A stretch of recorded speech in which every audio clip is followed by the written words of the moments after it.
Vocês estão me ouvindo bem? Sim, tá tudo certinho. Joia. Meu nome, então, é Maíra, sou residente do primeiro ano de endocrinologia pediátrica do CGP. Queria agradecer o convite, né, para falar desse tema. Vou falar hoje para você sobre crescimento, quis trazer uma visão mais geral, sem aprofundar muito nas causas endocrinológicas, né, para ser mesmo uma aula direcionada para a pediatria.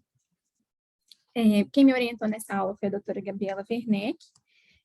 Se caso a gente for ficar muito cansativo por conta, né, da extensão da aula, vocês podem falar com a Letícia que a gente às vezes faz um intervalinho entre os slides, tá bom?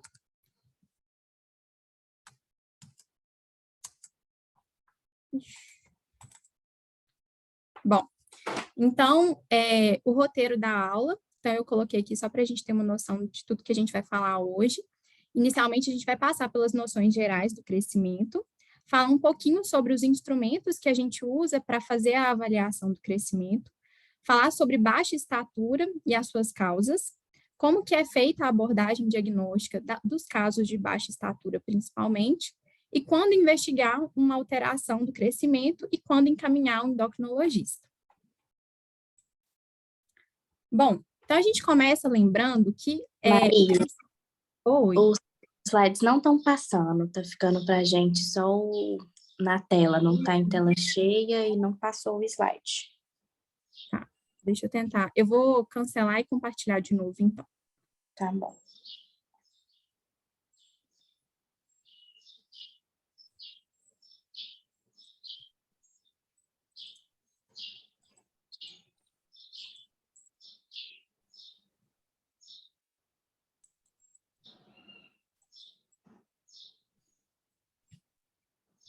Vê se agora tá indo direitinho. Tá carregando ainda.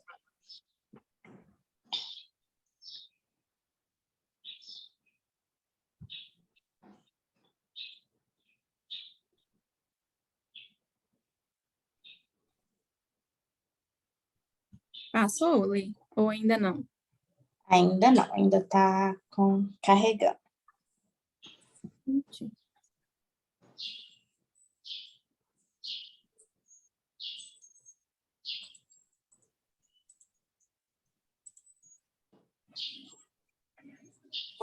Qualquer coisa, manda o link para a Letícia vai passando para você, você vai falando. Tá. Eu Você está muito pesado. Vou fazer uma terceira tentativa aqui e a gente vê. Se não der certo, eu te passo, tá, Letícia? Os slides Tá. e você compartilha para mim. Uhum.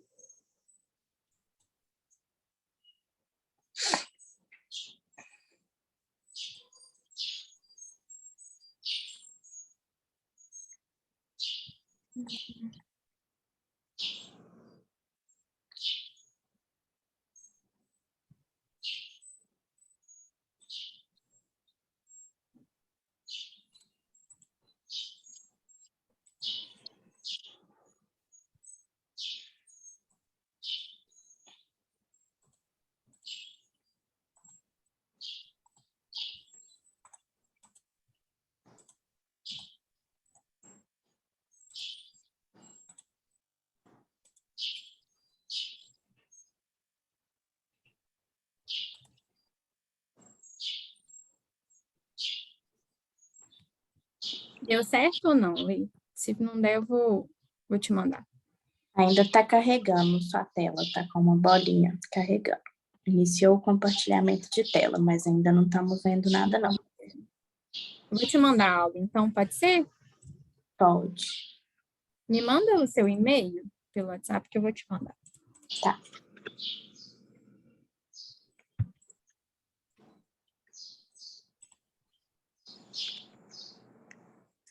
Acho que agora tinha dado, pera.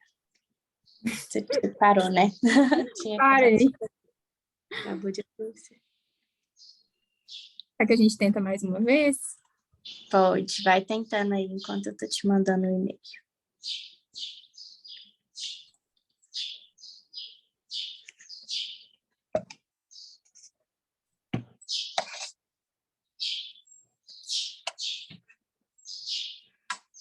Tá aberto agora seus slides. Tenta passar pra gente ver. Eu vou pôr no primeiro aqui. Apresentar. O tempo todo estava aberto o slide, só não compartilhava a tela cheia. Isso. Agora compartilhou? Não, Continua não passando? continua não passando. Quando você clica em tela cheia, não passa. Tá. Eu vou te mandar, então, acho mais fácil. Uhum.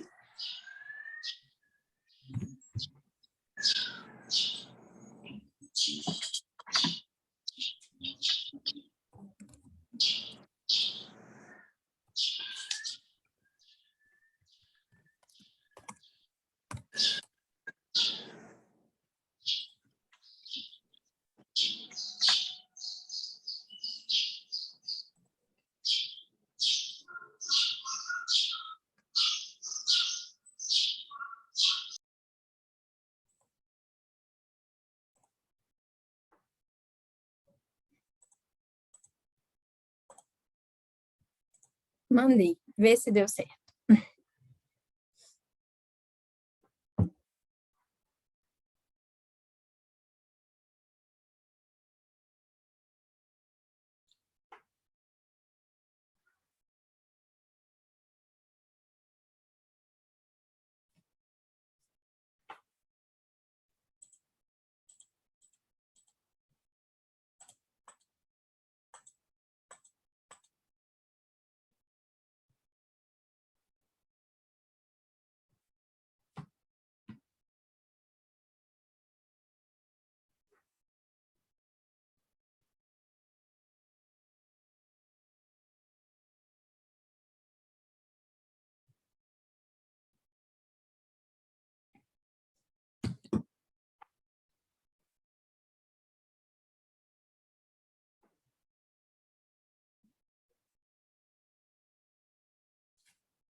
Como que tá aí? Vocês estão vendo minha tela?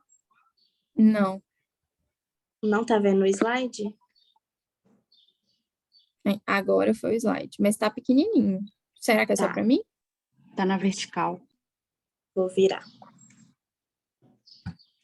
Foi? Foi? Agora foi. Deixa eu tentar passar. Passou? Passou. Então, vamos lá. Então, só recapitulando, gente, então eu preparei essa aula, né? Primeiro passando pelas noções gerais, os instrumentos de avaliação do crescimento, falar um pouquinho sobre baixa estatura e as causas de baixa estatura, como que é feita a abordagem diagnóstica, quando a gente deve investigar e quando esses casos devem ser encaminhados ao endocrinologista, e a mensagem final. Pode passar, Ali.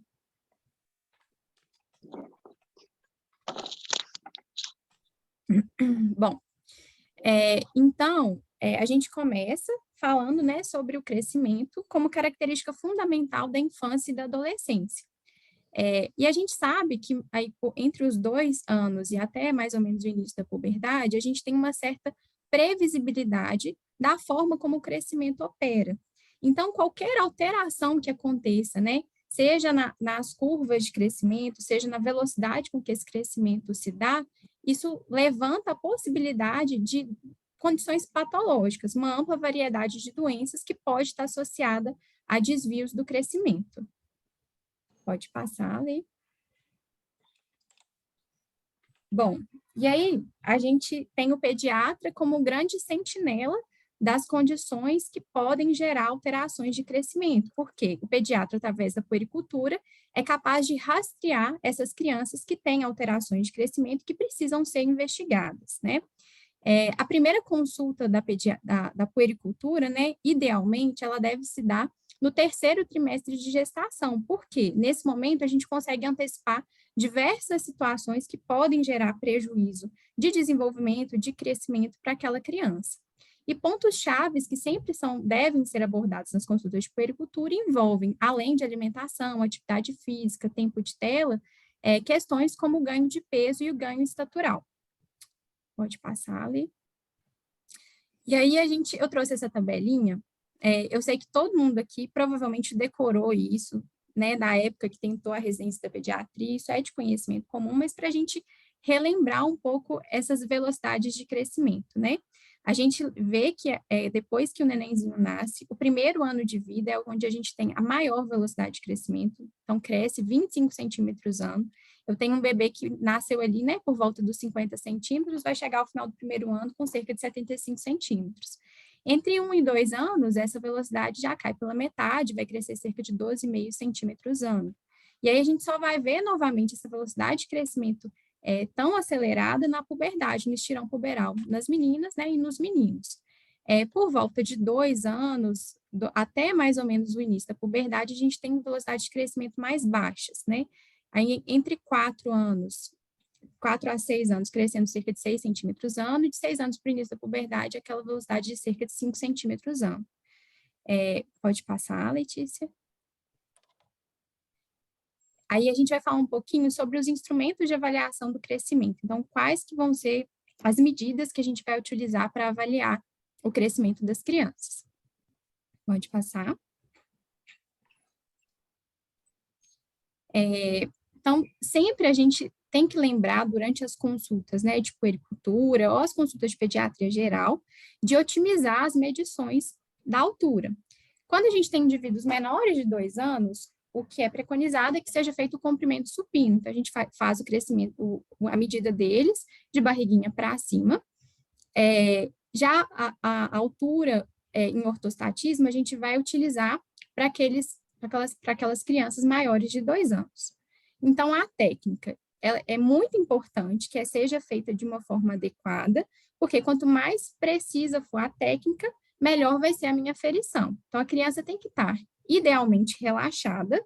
A gente sabe que até 2 anos isso é quase impossível, a gente pegar um bebê relaxado para medir, mas em algumas raras ocasiões a gente consegue pegar um bebê relaxado. Então, assim, pegar as perninhas estarem completamente estendidas, a cabeça tem que estar bem posicionada. Então, se você estiver sozinho no consultório, pedir auxílio, né, da mãe para te ajudar a posicionar a cabecinha daquela criança.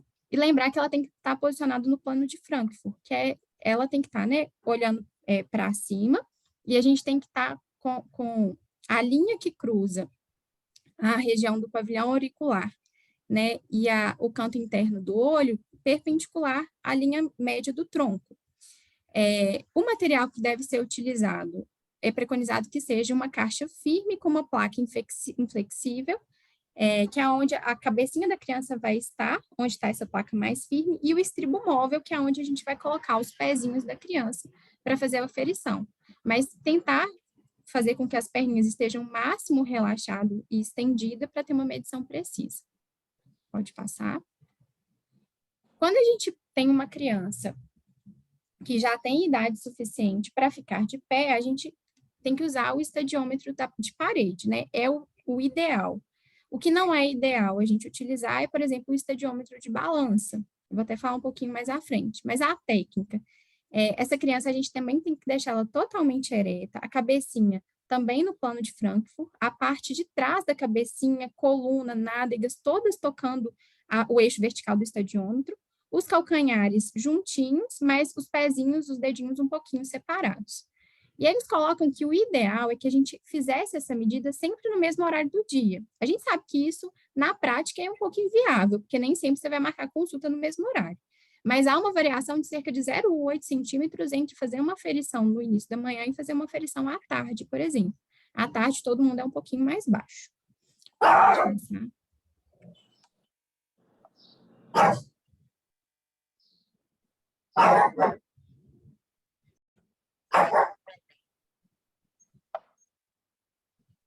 Bom, aumenta a confiança nas medidas, a gente sempre repetir essas medidas por 3 vezes, e a gente utilizar a média dessas medidas.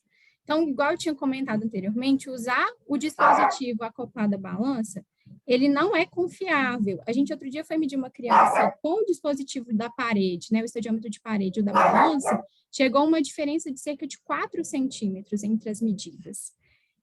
O ideal é que a gente sempre tivesse o mesmo indivíduo também realizando as aferições. O intervalo mínimo para cálculo de velocidade de crescimento seria 6 meses. Mas minimamente aí 3 meses, mas preferencial que seja 6 meses entre uma aferição e outra. Pode passar. As curvas de crescimento, que a gente vai falar agora um pouquinho. Pode passar o slide. As curvas iniciais que a gente tem, elas datam da década de 70, então foram de 1977, produzidas pelo NSHS, né, dos Estados Unidos. Mas essas curvas tinham grandes problemas, por quê? Elas tinham um viés do público que elas incluíam. Elas foram feitas tendo base lactentes alimentados com fórmula de classe média do sudoeste de Ohio. Então, era um público muito específico. Então, a gente foi tendo revisões dessas tabelas anteriores pelo CDC, e aí ele foi incluindo o IMC, e hoje em dia as curvas que a gente usa, a gente tem a opção de usar até os 5 anos de idade as curvas da OMS, que são aquelas curvas que a gente habitualmente encontra na caderneta da criança, e após os 5 anos a gente pode usar as curvas tanto do CDC quanto as curvas da OMS, que também estão disponíveis. Aí eu trouxe aqui só para ilustrar e trazer, né, a imagem dessas curvas, para quem ainda não tiver conhecido, né, as curvas do CDC são essas, que vão, né, constar dados de peso, dados de estatura, de 2 até os 20 anos, pode passar. E as curvas da OMS, que todo mundo aqui conhece, né, porque é a curva que a gente tem na caderneta da criança. E são as curvas que habitualmente a gente usa. Pode passar. Falar um pouquinho sobre velocidade de crescimento. Então, como eu tinha comentado anteriormente, né, entre 2 anos de idade e o início da puberdade, as crianças elas crescem de uma forma previsível. Então, a gente tem que ficar atento, porque se há mudança no percentil de altura durante esse período e velocidade de crescimento elas são anormais, a gente sempre vai ter que ter uma avaliação mais aprofundada. Então, investigar por que isso está acontecendo. O ideal, como eu já havia dito anteriormente, é que essas medidas sejam com intervalo mínimo de 6 a 12 meses. Então, como que a gente calcula a velocidade de crescimento entre consultas mais próximas? Se a gente tiver uma consulta, por exemplo, com 3 meses de intervalo, a gente pode fazer uma regra de 3. Então, se 3 meses aquela criança cresceu X, eu vou estipular que em 1 ano ela vai crescer 4 vezes X, por exemplo. E aí a gente faz a plotagem no gráfico de velocidade de crescimento na idade média desse intervalo que eu analisei. Pode passar para eu mostrar o gráfico. Então, essas são as curvas de velocidade de crescimento. Essas curvas, né, foram propostas por Turner, que é o mesmo que a gente, né, usa do estadiamento puberal. E a gente vai marcar, como eu disse, entre as idades médias, entre as aferições que eu estou realizando, a velocidade de crescimento com que aquela criança cresceu naquele período. Só ressaltando aqui, essas curvas, né, não ficou tão nítido para ver, mas a primeira é de meninos e a segunda é de meninas. Então, a gente nota como o pico da velocidade de crescimento na menina é bem mais precoce do que no menino, né? O menino aí entre 13 e 14 anos, a menina acontecendo entre 11 e 12 anos. Pode passar.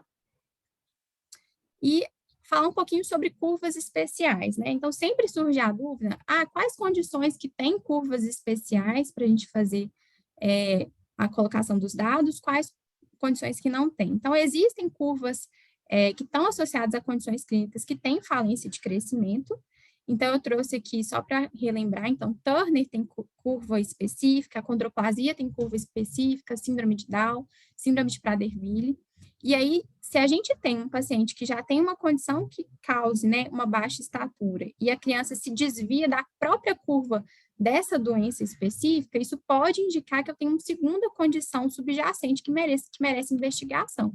Então, ficar atento a isso também. Pode passar. Proporções corporais também são muito importantes, né, de serem avaliadas nas consultas quando a gente tem essa demanda de crescimento. Por quê? Ela consegue nos dizer se aquela criança ela cresce de forma proporcional ou não. Algumas condições estão mais associadas a um crescimento desproporcional. Isso acontece, por exemplo, em displasias esqueléticas, no raquitismo, se aquela criança teve um processo neoplásico e precisou passar por uma radiação de coluna. Então, algumas medidas são muito importantes quando a gente vai analisar as proporções. A primeira delas é o perímetro cefálico, a avaliação do segmento corporal inferior, que é feita, né, uma medida da síntese pública ao chão, o segmento corporal superior, que a gente pode, que também é chamado de altura sentada, a gente precisaria ter a medida, então, desse indivíduo sentado, saber o tamanho da cadeira para a gente subtrair da estatura em ortostatismo. E a envergadura, em que a gente vai fazer a medida entre os dois braços, esses dois braços estendidos, como está mostrando na figura, a medida vai de um dedo a outro, e com os braços em paralelo ao chão. E a gente tem padrões que são publicados para essas medidas que a gente vai comparar e avaliar se esse indivíduo ele tem uma baixa estatura, por exemplo, que é proporcional, e a gente vai pensar em determinadas etiologias, ou se ele tem uma desproporcionalidade nas medidas. Pode passar. Então, eu trouxe esse gráfico, né, da altura sentada sobre a estatura. Esse gráfico é de um artigo de meninas holandesas, só para a gente ver que existe, né, esse parâmetro para a gente comparar. Pode passar. E trouxe essa tabela do segmento superior pelo segmento inferior. Então, a gente observa que esse valor é muito próximo a 1 quando a gente considera crianças mais velhas, adolescentes. Então, essa relação tem que ser próxima a 1. Agora, nas crianças mais jovens, pode chegar, né, até 1,8, quando a gente considera pequenininhos, de meio até 1 ano e meio, mais ou menos. E sendo normal, né? A predição de altura adulta. Esse dado é importante, mas lembrar que é um dado empírico. A gente nunca pode dizer aos pais que realmente vai ser essa a estatura final daquela criança, porque o nosso risco de errar é muito grande, né? É uma predição, é uma chance de que seja aquela estatura. E aí, a gente utiliza para isso da maturação óssea, que é observada, né, através da idade óssea e a avaliação de atlas de idade óssea.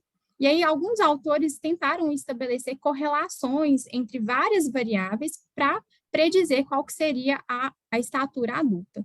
Quanto mais velha a criança, né, e maior a idade óssea dela, maior a chance que eu acerte nessa predição, porque as epífises já vão estar mais próximas de se fechar. Então, no caso de Turner, por exemplo, utilizar altura, idade óssea, idade cronológica. A gente tem os gráficos de Roche, que vão utilizar a combinação de altura, idade óssea, idade cronológica, altura média dos pais e peso. Mas esses gráficos a gente geralmente quase não usa na pediatria, né? Pode passar. O que a gente mais usa é a altura-alvo parental. Esse cálculo também eu sei que é de conhecimento de todo mundo, né? Passa pela altura média dos pais, então é um jeito de se fazer esse cálculo do alvo parental, fazendo a média da altura dos pais, adicionando 6,5 se a gente estiver falando de meninos, e subtraindo 6,5 se eu estiver falando de meninas. Lembrando que a gente tem uma variação de mais ou menos 8,5 dessa medida encontrada. Com esse intervalo, a gente tem uma precisão, digamos, de 95% de chance de acertar, né, a estatura-alvo daquela criança. Mas é um intervalo grande, né? Se a gente considerar mais ou menos 8,5, ela acaba que fica uma faixa bem extensa de estaturas possíveis. Os alvos de estatura calculados, então, sempre devem ser vistos como aproximações, nunca como valores absolutos e verdades absolutas. Isso é mais para a gente servir de alerta. Então, se o padrão de uma criança, né, ela começa a se desviar demais dos pais, também tem que se considerar a possibilidade de um processo patológico subjacente. Pode passar. Agora, falar um pouquinho, né, sobre os dados essenciais que são necessários na coleta da consulta, no exame físico. Pode passar. Eu trouxe aqui para ilustrar, gente, um caso clínico, para a gente tentar, né, pelo menos pensar nos primeiros exames, nas primeiras possibilidades diagnósticas. Então, você está no seu consultório, e aí recebe a primeira consulta de puericultura essa criança. É um menino de 3 anos e 3 meses que vem acompanhado dos pais com a queixa de que ele estava muito baixinho. Então, a mãe conta que notou que a baixa estatura dele foi mais evidente a partir de 2 anos de vida. Ele foi acompanhado no posto inicialmente, a curva de crescimento mostrava um score Z bem próximo ao -2, e a partir do 7º mês de vida, esse decréscimo ficou mais importante, foi para o -3. Os hábitos excretórios normais, já em desfraude, sono preservado, pode pular. A mãe falava que não tinha nenhuma comorbidade, alergia, nenhuma cirurgia, amamentou de forma exclusiva até os 6 meses de vida, fez um uso de sulfato ferroso irregular e as vacinas em dia. Da história gestacional, chama a atenção que essa criança é uma criança a termo, de 39 semanas mais 4, um peso de nascimento de 3.170 gramas, que seria um score Z menos 0,3, um comprimento de 45,5, que corresponde a um score Z de menos 2,35, e um perímetro cefálico de 34 centímetros. Triagens neonatais todas vistas, nada alterado, pré-natal feito, uma gestação de baixo risco sem nenhuma intercorrência. Na história familiar, né, a mãe conta que a criança vive com os pais, o irmão, a mãe tem um histórico de AVC isquêmico sem sequelas antes dos 50 anos, o pai isto. Aí a gente tem a estatura paterna de 1,62 m, a estatura materna de 1,59 m e um alvo de 1,67 m, né, calculado por aquela regrinha que a gente viu ali atrás, entre 1,58 e 1,75,5 seria o canal familiar dessa criança. Pode passar. Na alimentação, a mãe conta uma baixa aceitação de legumes, verduras, mas aceita bem frutas, boa ingesta de leite, recebendo ainda mamadeiras com mucilon. E aí você vai partir para o exame físico dessa criança, um exame físico normal para uma criança de 3 anos, a genitália infantil típica, nada que chamasse atenção, a não ser pela estatura. Então, você tem um peso de 12,1 quilos, seria um score Z de menos 1,9, uma estatura de 89 centímetros, correspondendo ao score Z menos 2,1, segmento superior de 47 centímetros e inferior de 40 centímetros, e uma relação de 1,1 do segmento superior pelo inferior. Pode passar. Então, a primeira pergunta que eu trouxe é, essa criança foi PIG? Trouxe essa pergunta de forma proposital mesmo, porque a referência de PIG para pediatria e para endocrinologia são referências diferentes. Então, quando a gente considera o PIG para pediatria, né, que é o peso abaixo do percentil 10, é um pouquinho diferente do PIG da endocrinologia. Toda criança que tem comprimento ou peso menores que 2 desvio padrão, essa criança vai ser considerada um PIG para endocrinologia. E isso faz muita diferença quando a gente considera que, a gente vai falar lá na frente, que PIG pode ser uma causa de baixa estatura quando não tem recuperação. Então, a gente vê aqui que essa nossa criança, né, ela tinha um score Z de comprimento ao nascimento de menos 2,35. Então, essa criança foi sim PIG, apesar de ter um peso de 3,170 kg normal para aquela idade gestacional. Pode passar. E coloquei aqui o canal familiar para a gente ver. Então, a setinha representa o alvo estatural familiar e o canal familiar de estatura está representado pelo losango. Então, a gente vê que ela, né, vai estar crescendo ali muito próximo ao -2, um pouquinho abaixo do -2, ela ainda está dentro do canal familiar, mas bem no limite inferior do canal. Pode passar. Aqui mostra, essa bolinha representa onde que ele está no gráfico naquele momento, tá? Então, ali é um pouquinho abaixo, né, do score Z menos 2. Pode passar. Então, a gente tem aqui uma criança com uma baixa estatura a esclarecer. Eu já até adiantei algumas possibilidades diagnósticas, né? Se foi um alvo familiar baixo, se é uma criança que foi PIG e não teve a recuperação, e além disso tem vários erros alimentares descritos. Pode passar. E aí eu abro a pergunta, né, para o pessoal, quais exames vocês solicitariam nesse momento, como vocês conduziriam o caso a partir desse momento.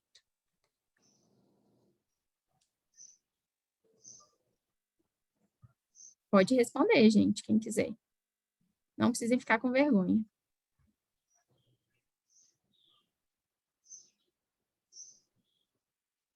Alguém tem alguma ideia de exame para solicitar nesse momento? Se fosse a consulta de puericultura dessa criança com vocês já iam encaminhar para endócrino de cara? Vocês já iam solicitar exames? Como que vocês iriam conduzir? Eu acho que, primeiro, a gente tem que excluir causas sistêmicas, né? De função tiroidiana, às vezes hemograma, para ver se tem anemia, assim, outras causas que pudessem estar atrasando o crescimento desse paciente. Alguém tem alguma outra ideia, gente? Pensa semelhante ao Paulo ou discorda?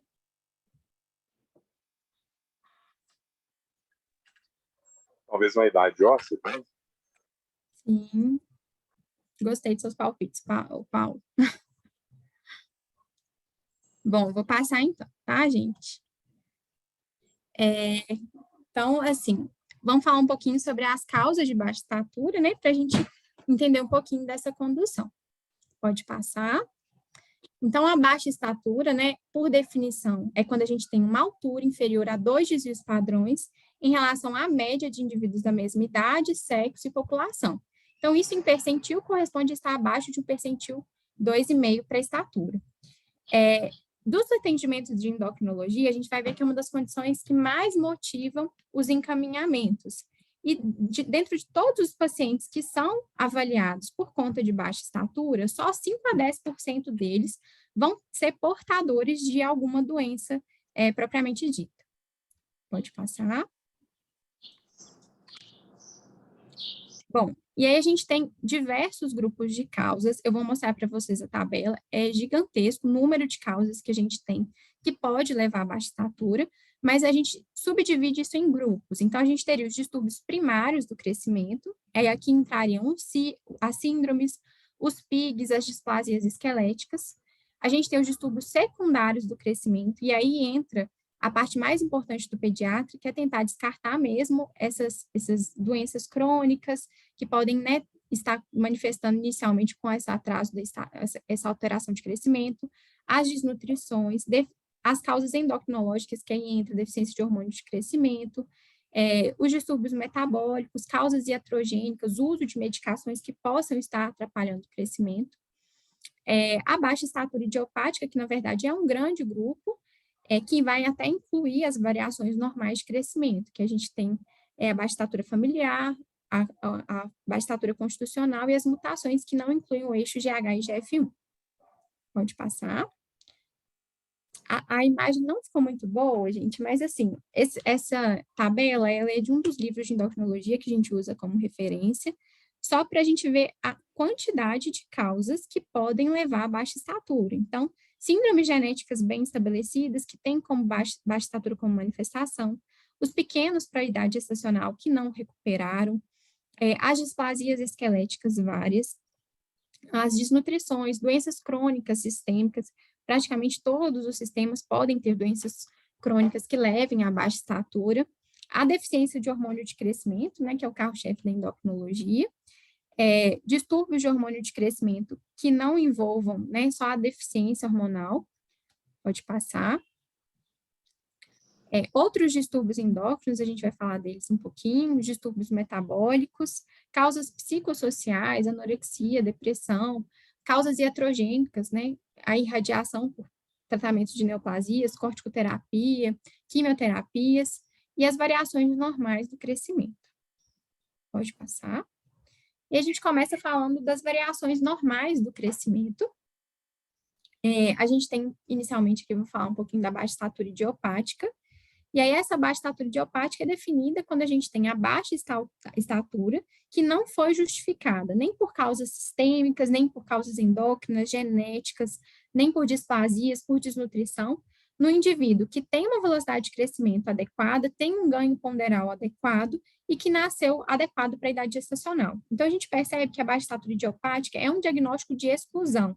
É depois de eu já ter pensado em todas essas etiologias, ter excluído essas etiologias, que a gente pode chegar à possibilidade desse diagnóstico. Pode passar. Já a baixa estatura constitucional é também conhecida como um atraso constitucional do crescimento e desenvolvimento.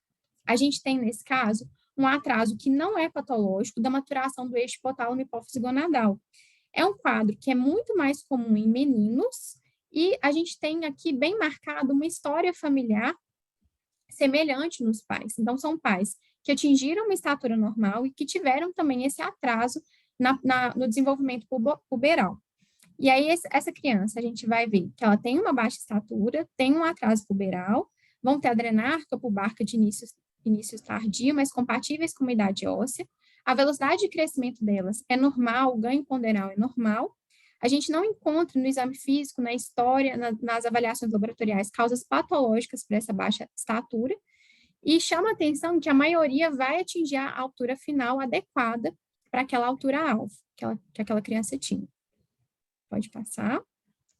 Já no caso da baixa estatura familiar, a gente tem uma herança genética que limita a previsão de estatura final. E aí, aqui pode acontecer tanto nos meninos quanto nas meninas, mas é marcado que os pais têm uma estatura mais baixa.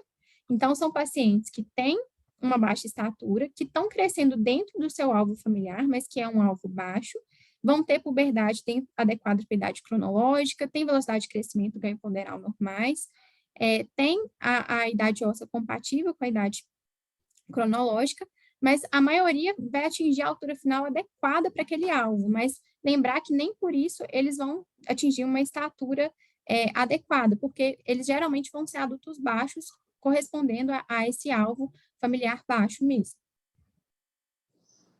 Então, eu trouxe a tabelinha aqui só para a gente fazer a diferenciação. Então, na baixa estatura constitucional e na baixa estatura familiar, história clínica normal, exame físico normal, nada que chame a atenção, né, para alguma patologia.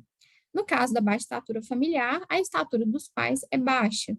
E na baixa estatura constitucional, chama a atenção que a puberdade dos pais é atrasada. Velocidade de crescimento em ambas é normal, assim como o ganho ponderal. A idade óssea é igual à idade cronológica na baixa estatura familiar, mas eu tenho uma idade óssea atrasada na baixa estatura constitucional. O início da puberdade, em geral, vai ser atrasado na baixa estatura constitucional, e a gente vai ver que a altura final, na baixa estatura constitucional, vai ser uma altura final normal. Já na baixa estatura familiar, vai ser uma estatura baixa, né, na idade adulta. E aí a gente pode ter também sobreposição desses dois quadros. E aí eu tenho uma altura dos pais que é baixa, com uma puberdade dos pais que foi atrasada. Então, esse paciente geralmente vai ter uma idade óssea atrasada, com um início da puberdade atrasado, e a altura final pode ser uma altura final normal, quanto pode ser uma altura final baixa. Pode passar. Falar um pouquinho sobre as causas patológicas primárias. Sobre síndromes genéticas estabelecidas, a gente tem que baixa estatura ela já foi relatada em cerca de 1.334 síndromes genéticas, mas algumas são muito bem estabelecidas, são mais comuns, e é importante que a gente conheça, ou pelo menos tenha noção desses dismorfismos presentes, para quando a gente estiver diante de um caso, a gente possa pensar na possibilidade dessas síndromes. Então, lembrar, síndrome de Turner, Luna, Prader-Willi, síndrome de Bardet-Biedl, Russell-Silver, síndrome de Down. Pode passar. A síndrome de Turner, né, ela é caracterizada pela perda completa ou parcial de um dos cromossomos X. A incidência dela fica entre 1 a 2.000 a 1 a 3.000 casos. E de características clássicas, a gente lembra que a baixa estatura é um marcador muito importante e que muitas das meninas, 40% delas, não vão ter dismorfismos clássicos da síndrome. Então, por isso que é importante, quando a gente está diante de um caso de baixa estatura em meninas, a gente ter a avaliação do cariótipo, para pegar esses casos de Turner que, às vezes, passam despercebidos se a gente for levar em conta apenas os dismorfismos. Mas além da baixa estatura, né, essas meninas geralmente vão ter os ovários digenéticos em fita, que levam ao hipogonadismo hipergonadotrófico. Elas têm pescoço alado, têm implantação baixa dos cabelos, do palato ogival, tórax em sino, tem o hipertelorismo mamário, que chama atenção, pode ter malformações cardíacas associadas e renais, e além disso, propensão a desenvolver hipotireoidismo e diabetes mellitus. Pode passar. A síndrome de Noonan trouxe também para a gente relembrar. Síndrome de Noonan, ela tem muitas características clínicas que lembram a síndrome de Turner, mas aqui pode acontecer tanto em meninos quanto em meninas. Por isso que ela é chamada também de pseudo-Turner. A mutação principal associada à síndrome de Noonan é do gene PTPN11, mas outras mutações já foram descritas para a síndrome, então existem outras diversas mutações, mas está no grupo da alteração da mapiquinase, das fasopatias. Como características da síndrome de Noonan, então chama a atenção a baixa estatura também, o pescoço alado, a implantação baixa dos cabelos, malformações cardíacas, o hipogonadismo hipergonadotrófico e retardo mental. Então, a gente vê que as características realmente se assemelham muito à síndrome de Turner. Pode passar. A síndrome de Down, então lembrar que síndrome de Down também é uma causa de baixa estatura. Em geral, os meninos com síndrome de Down vão atingir uma estatura média de 1,50 m. Ela é causada pela trissomia do cromossomo 21, mas pode haver mosaicismos, translocações. Conforme avança a idade materna, a gente sabe que isso é um risco aumentado para a síndrome de Down. E a doença tem risco aumentado de hipotireoidismo, então a gente sempre tem que lembrar disso para rastrear anualmente hipotireoidismo nessas crianças. Os dismorfismos da síndrome de Down, né, a gente conhece mais, então lembrar da pega simiesca, da fenda palpebral inclinada para cima, a base nasal plana, telecanto, narizinho pequeno, boquinha pequena, para pensar nesse diagnóstico, né, e fazer o diagnóstico de síndrome de Down quando acontecer, de pegar esses pacientes. Pode passar. Falar um pouquinho sobre a síndrome de Russell-Silver. É geralmente esporádica, que a gente tem metade dos casos um distúrbio genético no cromossomo 11 ou cromossomo 7. Mas geralmente são crianças que têm uma história de retardo do crescimento intrauterino e que persistem com peso baixo e baixa estatura. Então, elas têm um aspecto de fragilidade, uma aparência magrinha, frágil, pode ter dismorfismos craniofaciais associados. Chama atenção ter hemihipertrofia da face ou de extremidades ou do tronco, a vozinha fina, uma certa hipotonia muscular. Pode passar. O Prader, né? Para quem não passou ainda na endócrina, a gente tem um ambulatório específico, então vocês vão ter oportunidade de ver esses pacientes. Ela é de herança autossômica dominante, mas está associada a uma deleção da porção proximal do braço do cromossomo 15 paterno, ou dissomia uniparental, ou anormalidades do imprint. E aí a gente tem duas fases no Prader que chamam a atenção. Então, quando a criança é pequenininha, abaixo dos 2 anos, a gente vai ver mais um atraso do neurodesenvolvimento e uma hipotonia muito marcada. Então, inicialmente, as crianças não têm um ganho de peso expressivo, isso vem mais tarde. No início, pode haver até, por conta da hipotonia, dificuldade de ganho ponderal.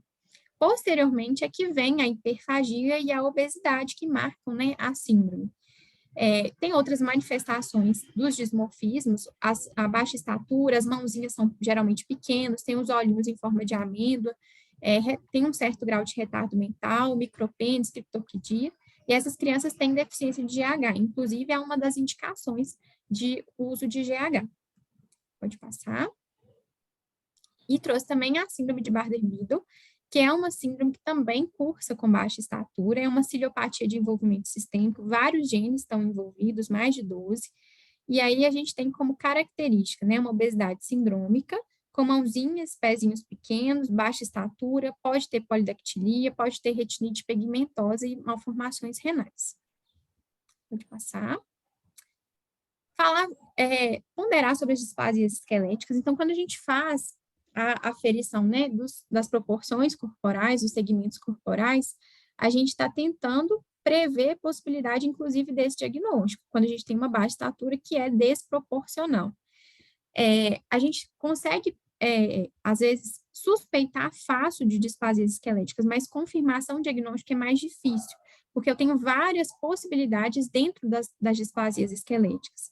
Então, acondroplasia, hipocondroplasias, diagnóstico de picnodisostose, a hipofosfatasia e também deficiência do gene CHOX. Não vou aprofundar nesses diagnósticos, mas só lembrar mesmo da gente pensar nessa possibilidade de diagnóstico quando a gente está diante de uma baixa estatura desproporcional. Pode passar. Falar um pouquinho sobre o PIG, né? Aquela criança que nasce pequena para a idade gestacional, a gente tem dois espectros. A gente tem uma porcentagem grande dessas crianças que vai ter recuperação de peso e de estatura, geralmente até o 2º ano de vida, perfaz aí 85% a 90% dessas crianças, e quando a gente considera uma pequena porcentagem, né, mas 10% a 15% delas não vai ter essa recuperação. Quando a gente tem a criança prematura, a gente poderia esperar essa recuperação até um pouquinho mais tarde, até os 3 anos. Já a criança a termo, o PIG a termo, ele faz essa recuperação mais precoce, então, por volta dos 2 aninhos mesmo. Essa criança foi PIG, né? Pode ter sido PIG por insultos, né? Desde o início da gestacional, mas pode ter sido mais tardio. Então, por isso que a gente vê alguns PIGs que são simétricos e outros que são assimétricos. A definição de PIG, né, só para retomar, que é aquele comprimento ou peso abaixo de 2 desvios padrões para idade gestacional e sexo. Então, lembrar disso quando a gente está na maternidade, pegando esses bebezinhos, porque esse bebezinho ele vai ter que ser olhado com um pouco mais de cuidado, um pouco mais de critério, pela chance que ele tem de não ter recuperação de crescimento, e aí sim a gente ter que encaminhá-lo para o endocrinologista para que seja feito o manejo, né, dessa baixa estatura, mas também outras condições que o PIG está mais propenso. Uma delas é a puberdade mais precoce, e aí essa baixa estatura pode ser justificada porque ele faz um estirão puberal menor, ou um risco aumentado no futuro também de dislipidemias, de diabetes, de obesidade. Então, é uma criança que tem que ser olhada, né, com mais cuidado, tendo em vista essas condições que podem acontecer ao longo do tempo. Pode passar. Falar um pouquinho sobre as causas patológicas secundárias agora.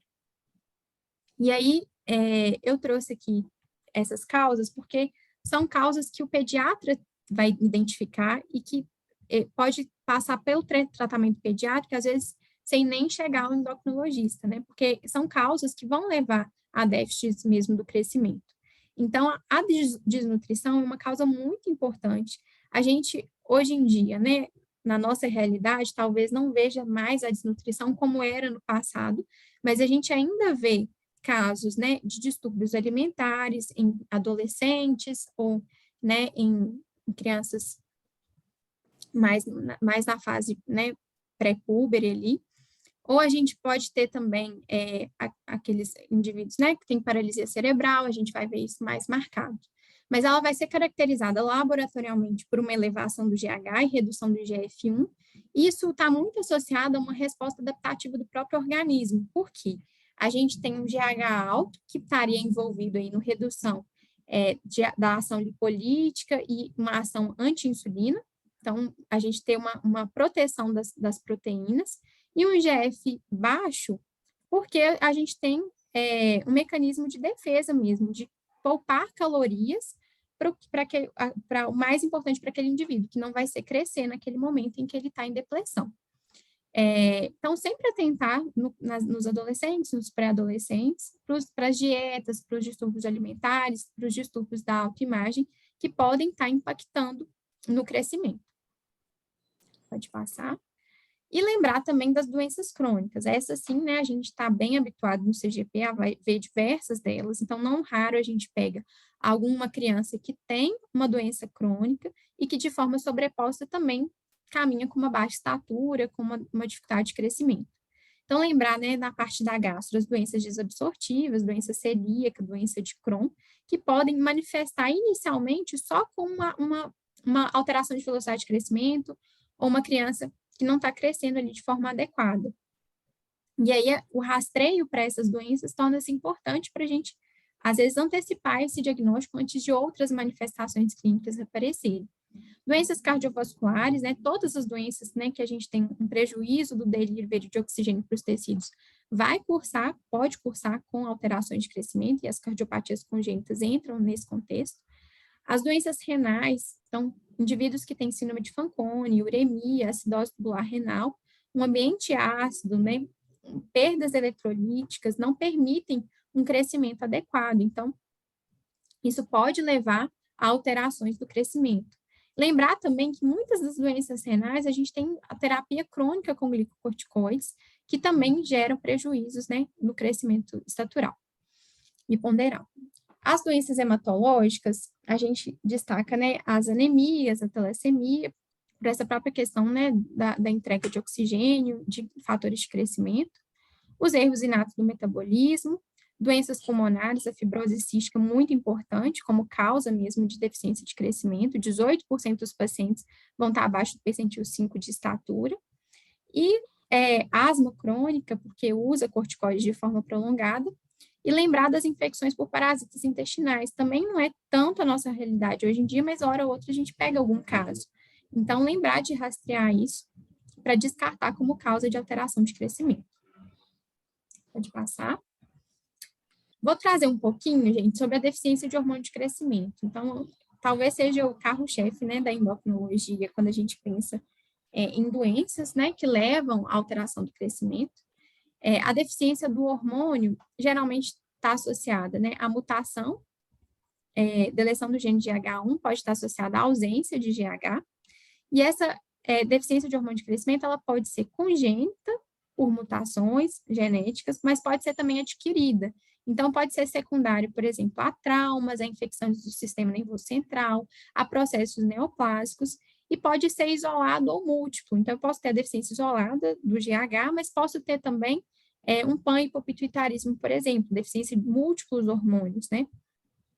E como achados clínicos, chama a atenção que esses indivíduos vão ter uma baixa estatura muito importante, mas uma baixa estatura proporcional, diferente daqueles indivíduos, né, que têm aquelas alterações ósseas. Esses indivíduos geralmente têm as escleras mais azuladas, a fronte é mais proeminente, as mãozinhas e os pezinhos são pequenos, tem uma face hipoplásica, a voz fina e aguda também por conta de uma hipoplasia da laringe, a pele é fina, o cabelo é mais fino, tem atraso da dentição, pode ter um sobrepeso associado, um atraso de idade óssea. E pode aparecer já sinais desde o período neonatal. Então, esses indivíduos podem manifestar com uma hipoglicemia ou com uma icterícia que durou mais tempo e que não pode ser associada a nenhuma causa específica. Pode passar. E trouxe também essa tabela, que são causas de insensibilidade ao hormônio de crescimento. Então, esses indivíduos, eles têm o GH até aumentado, mas que esse GH não age. Então, a gente vai ter o IGF-1 e o IGF-BP3 mais baixos. E aí, essas causas podem ser genéticas. Então, o que a gente mais falava é a síndrome de Laron, que é uma síndrome em que eu tenho esse quadro de insensibilidade ao GH. Então, clinicamente, o indivíduo ele se assemelha muito ao paciente que tem deficiência de GH. Mas outras causas genéticas também já foram descritas, e até causas adquiridas podem gerar uma insensibilidade ao hormônio de crescimento. Pode passar. Trouxe para a gente lembrar um pouquinho das doenças endócrinas que podem estar associadas a alterações de crescimento. Então, a gente falou um pouquinho da deficiência de GH, o hipopituitarismo, né? Panhipopituitarismo, que pode levar a deficiências hormonais múltiplas, inclusive do GH, o hipotireoidismo, que a gente, o congênito a gente rastreia através do teste do pezinho, mas posteriormente, se a gente tem uma criança que não cresce de forma adequada, a gente deve pensar na possibilidade desse diagnóstico. Síndrome de Cushing também, o diabético mal controlado, em geral, né, gente, doenças crônicas mal controladas vão gerar prejuízos de crescimento, com diabetes não é diferente. Pseudohipoparatireoidismo também é uma causa endócrina que pode levar a alterações de crescimento e baixa estatura. Bom, e aí a gente entra na parte final da aula, que é falar um pouquinho sobre a abordagem diagnóstica. Para a abordagem diagnóstica, eu trouxe Acho que para de compartilhar o slide.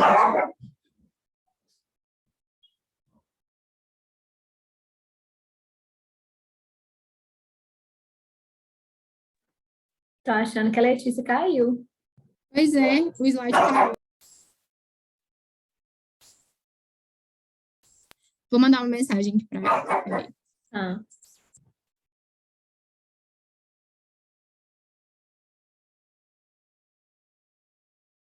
Voltou, ela tá voltando aí. Só um minutinho que eu vou transferir de novo, tá?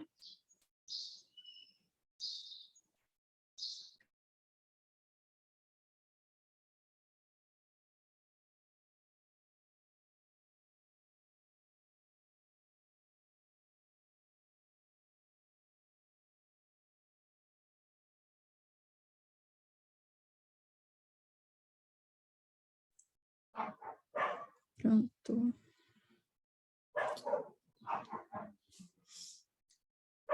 Você consegue tirar meu rosto aqui da, da tela, Lê? Obrigada. Então, assim, a gente estava falando da abordagem diagnóstica, né? Alguns dados são muito importantes a gente ter a partir da anamnese. Então, lembrar de perguntar, né, da história gestacional daquela criança, história perinatal, para tentar identificar a possibilidade de insulto já no período gestacional, de nascimento pequeno para a idade gestacional. Então, esses dados têm que ser retomados. A idade em que a baixa estatura se iniciou. É importante saber se aquela criança sempre foi pequenininha ou se ela começou a mostrar, né, uma deficiência de crescimento em algum momento específico. Retomar dados da altura dos pais, a puberdade dos pais, porque esses dados são importantes quando a gente pensa em atraso constitucional do crescimento, né, pode nos direcionar para esse diagnóstico, e também para a questão de alvo estatural e canal familiar. As doenças crônicas, síndrome, sempre questionar se já tem esse diagnóstico, a possibilidade desse diagnóstico na família, uso de medicações, então, principalmente, né, a gente vê hoje em dia o uso de corticoide muito disseminado, lembrar nas crianças que têm histórico de sibilância, perguntar se o uso é frequente, crianças que têm rinite, atopia, né, história familiar também daquela de baixa estatura, a questão de consanguinidade, para a gente pensar na possibilidade de síndromes. Pode passar. E aí, os exames complementares. Então, gente, assim, os exames, isso é controverso, quais exames que a gente deve solicitar no primeiro rastreio. Então, algumas referências direcionam os exames de acordo com a possibilidade diagnóstica que a gente está mais pensando, mas, de uma forma geral, eu citei esses exames em específico, porque são exames que vão nos ajudar a descartar algumas doenças crônicas ou até mesmo confirmá-las, né? Então, deixei aqui o hemograma e a ferritina, pensando mesmo em a gente identificar anemias, o VHS, pensando nas doenças inflamatórias, no Crohn, para a gente, pelo menos, vislumbrar essa possibilidade. Pedir o perfil lipídico, as enzimas hepáticas, para pensar, né, na possibilidade de alguma doença hepática mesmo. Ureia, creatinina, sumário de urina, muito importantes para a gente identificar, né, alterações da função renal, íons, o fósforo, o cálcio, a radiografia para a idade óssea, né, como o Paulo citou, é importante também para a gente ver se tem um atraso da idade óssea ou se aquela criança está crescendo com a idade óssea compatível à cronológica, rastreio para doença celíaca, IgA total, antitransglutaminase, o rastreio de tireoide, TSH e T4 livre, exame de fezes para descartar parasitoses que podem estar envolvidos na baixa estatura, IGF-1 e IGF-BP3, pensando na deficiência de hormônio de crescimento, e a gasometria venosa, né, pensando nas acidoses tubulares. Pode passar. Bom, a dosagem do GH, isso já ficaria mais a cargo do endocrinologista, mas eu trouxe só para atitude de curiosidade mesmo, de conhecimento. O GH, ele é secretado de forma randômica, então a gente tem vários pulsos diários, esses pulsos são principalmente à noite, mas variam com a idade. Então, dosar o GH basal não serve para a gente para identificar deficiência de GH, por exemplo. Então, quando a gente quer fazer a confirmação deste diagnóstico, eu preciso fazer um teste de estímulo farmacológico. Várias medicações podem ser usadas para fazer o teste de estímulo. Geralmente, inicialmente, a gente usa a clonidina, mas pode ser usado clonidina, insulina, arginina, glucagon. E aí, como que ele é feito? A gente faz uma dosagem de GH pré-teste, e aí faz 60, 90, 120 minutos depois da administração da clonidina, e aí a dose, né, de 0,1 grama por metro quadrado da medicação. E aí, se eu tenho um valor, né, por esse método de imunofluorescência, menor que 5 nanogramas por ml de cortisol, de GH, desculpe, a gente vai ter a confirmação do diagnóstico, né? Na verdade, assim, a suspeição do diagnóstico. Por quê? Se eu tiver um teste de estímulo alterado, a gente vai, e tiver uma alteração estrutural presente em ressonância, a gente tem a confirmação do diagnóstico.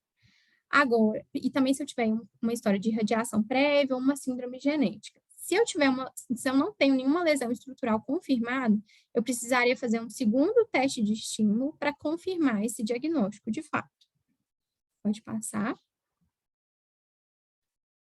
E aí o tratamento, gente. O tratamento da baixa estatura vai depender da etiologia, né? Claro, se eu estiver diante de identificar algum processo patológico, eu tenho que controlar essa doença antes, né, de encaminhar. Se a puberdade também já se iniciou ou não, se eu tenho atraso de idade óssea, se tem falência de crescimento recente ou de longa data. Mas algumas doenças já têm uma indicação de tratamento com hormônio de crescimento. E aí eu trouxe aqui quais seriam essas condições. Então, a deficiência de hormônio de crescimento, a deficiência de GH é uma indicação do uso do hormônio. Síndrome de Turner, síndrome de Prader-Willi, a baixa estatura por doença renal crônica, os PIGs que não fizeram recuperação estatural, a baixa estatura idiopática e a deficiência do CHOX. São condições que têm indicação de usar o hormônio de crescimento. Porém, eu ressalto aqui que nem todas essas condições são contempladas por PCDTs para receber o GH. Então, em muitas dessas situações, ainda ou os pais têm que comprar a medicação, ou passa por processo judicial para conseguir o hormônio.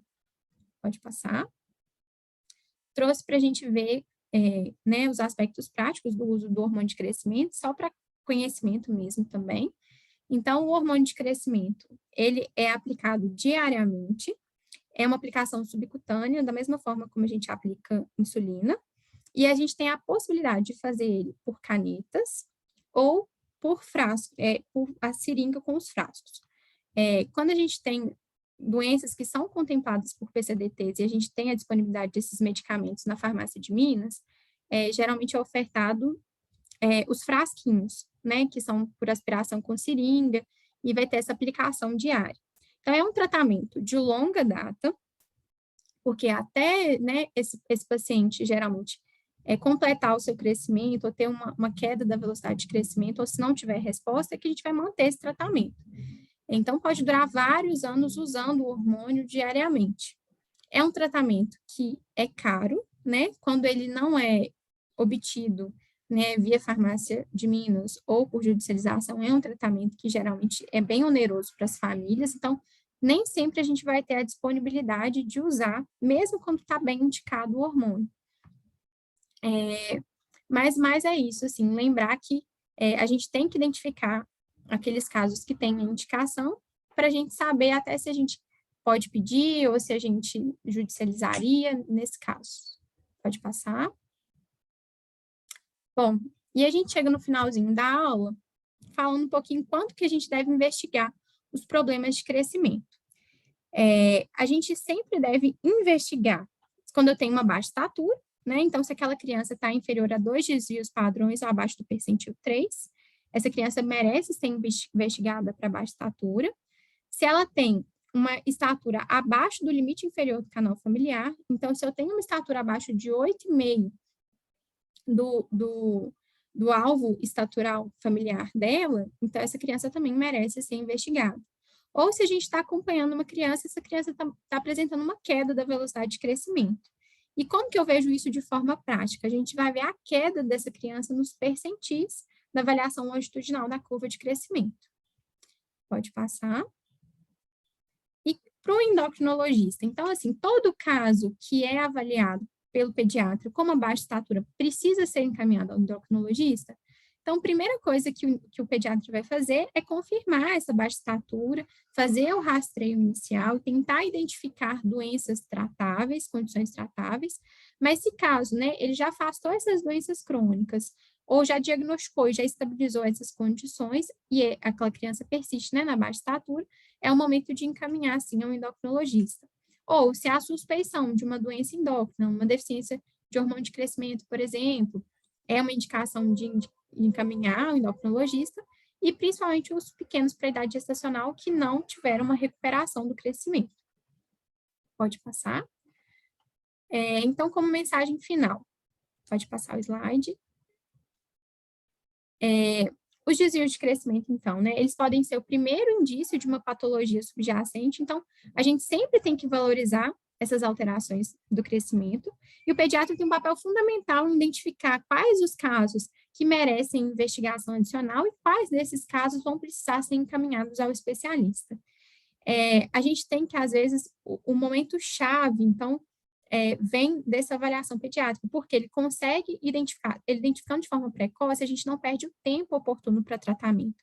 E quando a gente começa o tratamento para essas crianças que necessitam em tempo hábil, a gente tem maior possibilidade de sucesso terapêutico. Bom, gente, pode passar. É isso. Alguém tem alguma dúvida?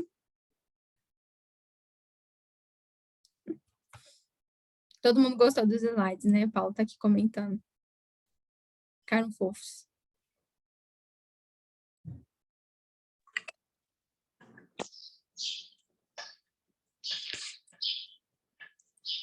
Alguém tem alguma dúvida para tirar com Maíra?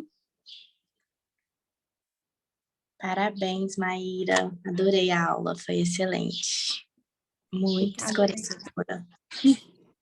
Peço desculpas pela minha cachorrinha, que ela tá meio ensandecida aqui, querendo latir. Então era sua mesmo, sem problemas. Parabenizar a Maíra também pela aula. Já tinha dado uma olhada antes, né, para revisar a aula dela, para orientar, mas agora apresentando achei ainda melhor. Acho que foi realmente muito didática e mostrou com clareza mesmo quais são essas situações em que os pediatras vão precisar encaminhar para a gente os pacientes, né? A Maíra falou, mas para frisar, né, que assim, na verdade, deficiência mesmo de GH é a minoria dos casos, então a grande maioria dessas baixas estaturas que a gente vai atender, né, em consultório ambulatório, vão ser atraso constitucional, ou entra na baixa estatura idiopática. No CGP, a gente acaba pegando algumas relacionadas à doença crônica. Hoje mesmo a gente atendeu uma no ambulatório, mas que tinha também uma história familiar de baixa estatura importante, então isso que ela falou também é importante lembrar, né, que a baixa estatura familiar, assim, classicamente se considerava mais tranquila, né, porque tinha um alvo familiar mais baixo, então aquela criança está dentro do alvo familiar. Mas lembrar que esses pais podem ter já alguma alteração genética e por isso que essa criança é baixa. Então, se o alvo é muito baixo, não aceitar essa criança dentro do alvo como ok, né? Então, tem que realmente investigar e aí vem a interconsulta também, o acompanhamento da genética, né, junto com a gente nesses casos para diagnóstico, né, e também para propedêutica, que às vezes a propedêutica vai além ainda desses exames básicos aí de triagem de baixa estatura e mesmo os endocrinológicos que a gente pede. Então, para ficar isso de mensagem, né, acho que o mais importante é lembrar esses casos quando encaminhar, que eu acho que é quando dá dúvida, né, até quando seguir acompanhando o paciente e a partir do que momento que é esse o ideal, né, que a gente não vai estar, que vocês não vão estar adiando esse encaminhamento. Então, assim, a partir do momento que detectou, né, ou a baixa estatura, ou a queda na velocidade de crescimento, ou está fora do alvo familiar, já vale a pena a avaliação, sim. Porque quanto mais precoce, assim como a Maíra disse, o tratamento melhor é a resposta, né? Vão ser mais anos aí somados de tratamento nesse paciente, o ideal certamente é iniciar esse tratamento antes da puberdade, porque na puberdade comumente a gente observa um avanço de idade óssea, principalmente nas crianças PIG. Então, os PIG, dependendo da referência, tem indicação do uso do GH a partir dos 2 a 4 anos. Então, iniciar precoce desses pacientes é muito importante, porque na puberdade eles tendem a fazer um avanço importante da idade óssea, e aquela idade óssea de 1, 2 anos atrasada, que até então estava deixando o pediatra tranquilo, deixa de ser uma vantagem lá na época da puberdade. Então, para já chegar na puberdade, esses pacientes numa altura melhor. Então, são esses comentários e parabenizar mais uma vez. Obrigada, Gabi. Só a Sara que perguntou aqui do caso, qual que foi a finalização do caso. Deixa eu contar para vocês. Esse caso, eu atendi como pediatra no posto de saúde, que eu trabalhava na puericultura antes. Eu estava começando na endócrino, ainda não estava, né, habituada às coisas da endocrinologia, e apareceu esse caso, eu dei, assim, uma travada quando ele chegou, porque ele tinha a questão de ter sido PIG, além disso, ele tinha a questão de ser uma família baixa, mas, né, com um alvo estatural muito baixinho que ele tinha, mas e crescendo muito no limite.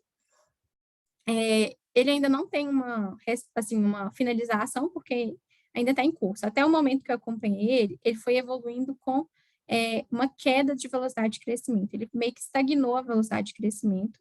Então, nesse momento, os exames iniciais dele vieram todos normais, uma anemia ferropriva muito discreta. Então, agora eu propus para ele um teste de estímulo, e aí estou esperando ele fazer esse teste de estímulo para ver o que vai vir. Depois eu conto para você se vier um DGH aí.